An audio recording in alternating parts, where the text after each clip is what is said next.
Welcome to the Holly Hibbard Podcast, the place for insights, advice, and real talk for parents of teens and young adults.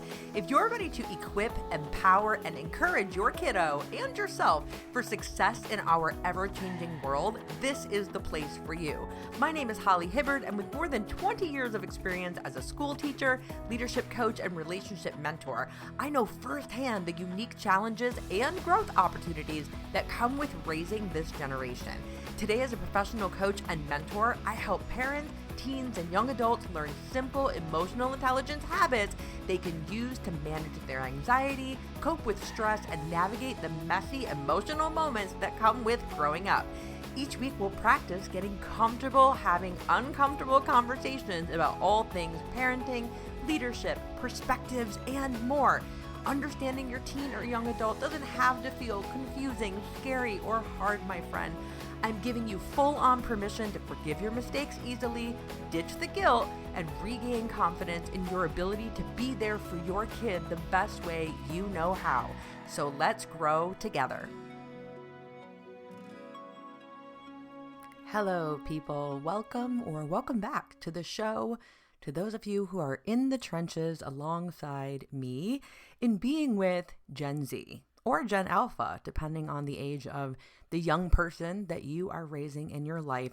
Today is a hot button topic in such a good way. I think when I have researched what questions are most commonly Googled around parenting Generation Z or Generation Alpha, this one comes up very frequently. Today, I'm going to be chatting with you about 3 reasons your kid or teen doesn't listen to you.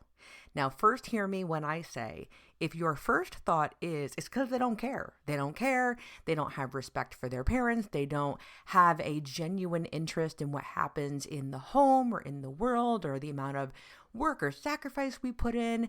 Hear me out. There may be some instances of that because they are kids after all, but I want to give you some other things to consider that may help you improve your connection with the young people in your life, whether they're your kids or your students. And not only will it help you to improve the connection that you have with them and the understanding that you can have with them, but I want to give you some solutions, some things that you can do immediately that have an impact. Or if they don't have an impact, you then start to learn what doesn't work, right? Because raising this generation, as with being a mentor, a coach, a partner, in relationship with anyone in the world, is not only about knowing what works for that person and you together, but also in knowing what doesn't work for the two of you in that dynamic as well. So without further ado, let's jump into the first reason why your kid or teen doesn't listen to you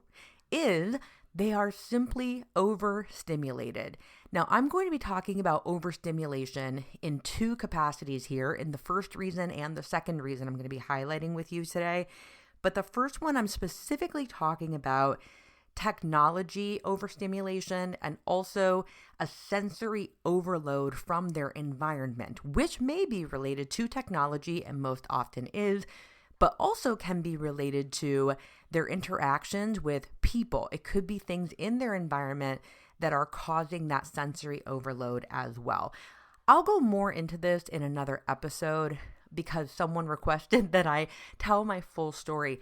I was recently diagnosed at age 42 as being neurodivergent, or as more of you know the term, having ADHD. So as a person with ADHD who was not diagnosed until my 40s, I have learned a lot in recent years about overstimulation, about the nervous system, about how when our nervous system is just tapped or asked more of than it is even able or capable of producing or putting out there, so much can happen inside our thoughts, in our actions or lack of actions. And so recognizing when your kid or your teen is overstimulated can help you to support them in being grounded again, calming down their nervous system so that they can come back to earth. And when they come back to earth or they are more present with you, then they are going to hear the things that you are telling them. So let's paint a picture here, for example. So you have a teenage child, or in my case, I have a tween who wakes up early in the morning, and the first thing that happens in the sensory overload or in stimulation is the alarm clock goes off. Now, for some kids, they may spend the majority of the morning in silence as they go about getting their breakfast and getting ready for school or whatever it is.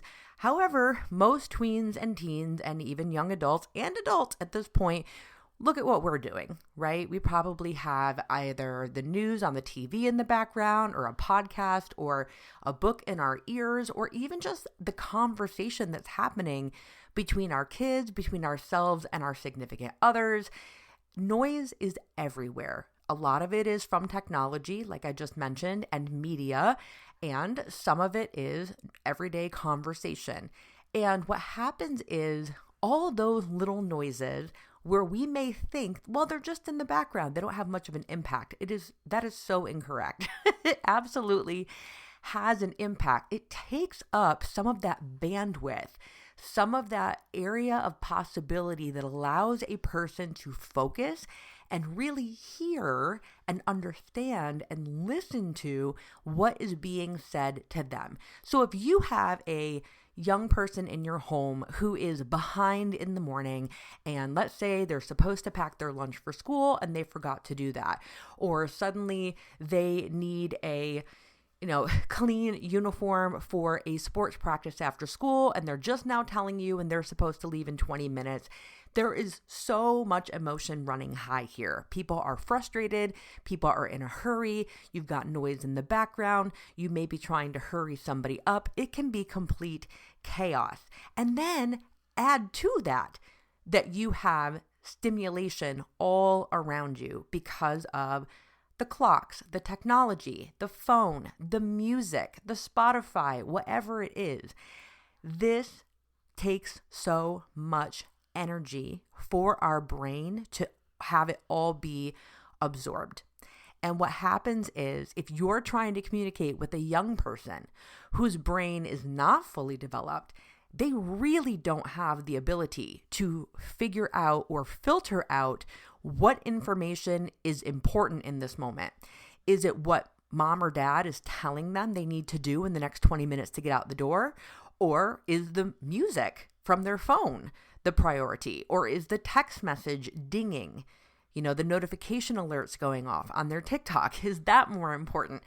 Everything becomes this overstimulated blur, a cacophony of sound that they cannot filter through, and they can't focus.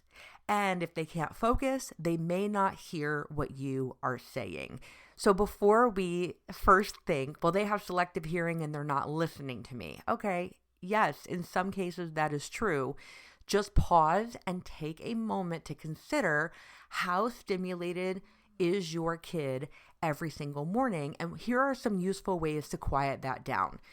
Do you have a period of time in the morning where things like TV, radio, music, phones are off limits? Yes, we know for adults, we are told all the time, if you are into personal growth and development, that being on your phone first thing in the morning is not the best way to start our day because it stimulates your brain super early. It stunts creativity. There's so many negative things to it. And if you won't do it for yourself, can we at least set our kids up to win in that regard?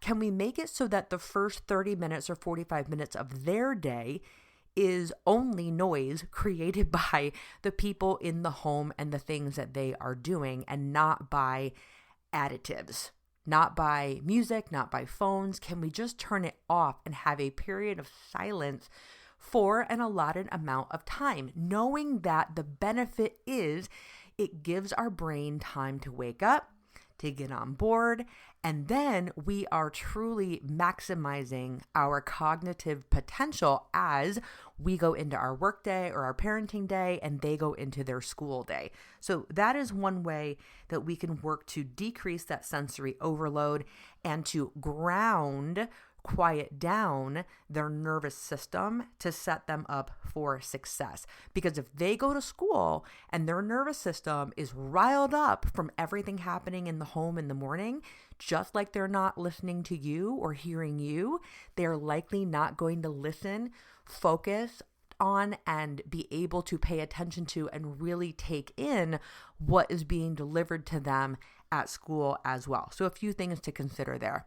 The second reason that your kid or your teen, your Gen Z, your Gen Alpha, your young adult person in your life is not able to listen to you or doesn't listen to you is because, similar to overstimulation, they are overstimulated because you have over-communicated.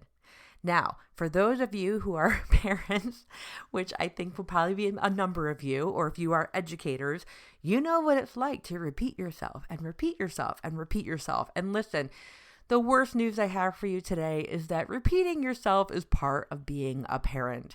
It is annoying. We don't enjoy it. It is not fun to feel like we're the same thing day after day. It's a Groundhog's Day moment. However, there is power in brevity. There is power in getting to the point of what you are trying to say and then being quiet.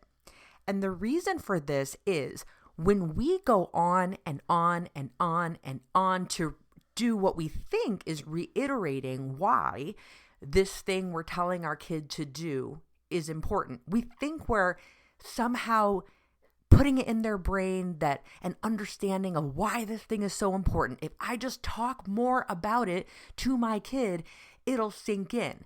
And that is not true. Less is more in this case. Kids are naturally inquisitive. Again, you probably know this. They love to ask the word why, and we hate it. But the good news is when you are brief in your communication, when you can just say to them the most important thing in a couple sentences or less, give the command in a couple sentences or less, make the request in a brief format, if they don't have enough information from what you just instructed them to do or advised them to do, they're going to ask you why, or they're going to ask you a follow-up question.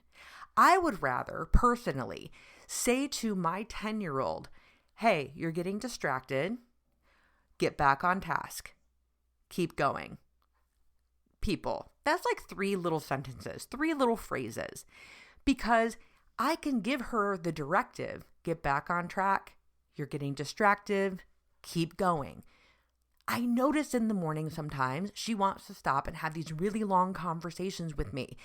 It takes her totally off her game. And could I say to her in that moment, hey, I'm noticing you're getting really distracted, and you know what's going to happen. You're going to get behind, and then you're going to be late for school, and then you're not going to get dressed on time, and then you're going to get in trouble, and then you're going to get grounded. And here's why it's important to stay on task in the morning, and you're impacting everybody else. Blah, blah, blah, blah, blah is what they hear. Instead, that is me repeating myself. I don't want to do that. I don't want to waste my energy. I want to do my thing in the morning as well, to whatever capacity I can. But if I keep it brief and I say to her, you're getting distracted, get back on task, keep going, I'm done. That's all I've had to say. And now, if she's not clear on what I'm talking about, she'll say, why? Or what do you mean? Or what are you talking about? But here's what's really fun. Most of the time, she knows exactly what I'm talking about. So I am using less energy, less breath, less words, less repetition to get my point across. And it's putting her in a posture, in a responsibility of I have to think and consider what I think my mom is talking about. When we are over communicating to our kids, when we are not keeping it brief, we are not always doing them a service by talking more. Remember, they ask why about everything. If they need more info, they will ask you why. So save your breath. Ask yourself, how can I take what I want to say and make it a shortened version? take 90 seconds, a minute or less to say the thing that you want to say most. Try it out and see how they respond. I think you will be very surprised. You will also benefit in doing this as a communication format in your professional life and in your personal life as well, because when we talk too much, we lose people. We start going off on tangents that no one asked about, that maybe they don't care about, that's maybe just not important in the moment. Nothing wrong with that. And there are people in our life we can go to talk to at lengths. But the reality here is if you don't want to be repeating yourself with your kid, shorten it up and you will become a more powerful communicator at the same time. The third and final reason your kid or teen doesn't listen to you is because, drum roll please, they don't care. And I probably could have led with that one. And I'm sure a number of you suspected that I would say that. And isn't that the assumption that we can make so easily? They don't care about me. They don't care if I'm stressing out. They don't care that I've repeated myself for 20 minutes. They don't care. It is very easy to jump to that conclusion. And sure, they may not actually care. Something I do want to highlight for you, however, is a story about when I was in my classroom teaching years. And for those of you tuning in newly here, hi, welcome. I taught middle school and high school science for about 10 years. And what I learned with my students in that time is just like we know young people ask why all the time and they want to know the reason. Sometimes they don't ask why, but they want to know the reasoning behind everything. Because if they don't understand why it is important to them, not to us, to them, they are less likely to follow that rule. So for example, when I would start my school year every year, I tried to keep my delivery on the first or second day of school of all of my rules and consequences with my middle school and high school kids. I tried to keep things as succinct as possible, as black and white as possible. Go back to reason number 2, keep it brief, keep it simple, keep it clear. However, I also took an additional 30 seconds or less and explained why this rule is in place. Listen to me very clearly. Telling them that the reason why is because I said so, that doesn't fly. It does not. And not only that, it's almost disrespectful, especially to Gen Alpha and Gen Z at this point, because we live in a time in our world that is the most resourceful time ever in existence. They can look up a reason why on the internet in 2 seconds, but you can't take the time to tell them. So formulate it, be clear about why a certain prioritization in your home is in place, why we do things a certain way. So for example, if you want them to put their laundry away in their drawers and you don't want them to shove it in there in a big mangled pile, saying to them the reason why you want them to fold it nicely is because you like how it looks better, that is not going to fly because that has to do with you. That may not be enough to have them shift their habit. However, if you bring it back to a principle or a value, you can say, look, it is tedious to put the things away neatly. And what's important is we're showing you how to take care of your belongings. Because someplace down the road, you will have invested time or money into acquiring these things you care about. And we are teaching you how to have self-respect by taking care of your belongings. And part of that is putting them away in a respectful place so that things don't get tattered or broken or disregarded. And again, not every kid is going to be motivated by that, right? But for some, they'll definitely be more motivated to do something to encourage their own sense of self-respect than they'll be motivated to do something because you said, I said so. That's how you're supposed to do it. So do our best. When you feel like your teen or young adult doesn't care and that's why they're not listening to you, do your best to make your reason why we do things in our home a certain way or in our life a certain way with them, had the reason be about them and a benefit to them. Or here's a pro tip, ask them to describe to you why they imagine this thing could be important. And don't ask in a snarky way, but do your best to ask with sincere curiosity. Well, give me some examples why taking care of the things in your bedroom and putting them away could be a benefit to you. And let them think about it. Remember, their brains are not fully developed. They're going to need time to respond. And what I mean, like 30 seconds at least, they may need to think it over to give you a reason why, especially if they're put on the spot with it. But give them an opportunity to form a reason. Now, none of these are foolproof, okay? I can't say that you're going to have an overstimulated kid by technology, an overcommunicated to kid by you, a kid that doesn't care, and that you're going to do these things and they're going to work 100% of the time. They will not. However, if any of these tools today can support you in having a win in communication and in deepening understanding and connection with you and your Gen Alpha or Gen Z kid or tween or teen or young adult, then great. That's fantastic. And if not for you, maybe your kids' cousins are going through it and you can give this advice to your sister or your brother or your in-law or whoever is around your young people in your life. We've got to keep trying different approaches as our kids get older and go through the different seasons, because every individual is different. And in every season of our life, we are evolving. What used to work will no longer work. And also things that didn't work in the past suddenly will. So keep trying these things, try some new methods. I would love to hear from you if you did implement any of these strategies from this episode today. Can't wait to hear from you. Leave me a comment. And until next time, I will talk to you next time. Thank you for listening. I'm sending you the biggest hug from over here. I hope this episode brought you one step closer to being the leader in your life and family that you desire to be. If you enjoyed this episode, it would mean so much to me if you'd take 30 seconds to help others discover the show. Share this episode with a friend or leave me a 5-star review on Apple Podcasts. Screenshot this episode, share it with your takeaway on Instagram stories by tagging me at the Holly Hibbard. I would love to know what you think. Remember, you are not alone in this journey, and I'm always here to cheer you on and provide you with expert advice and support. Until next time, stay curious, remain encouraged, and keep empowering yourself. You're doing great, I promise.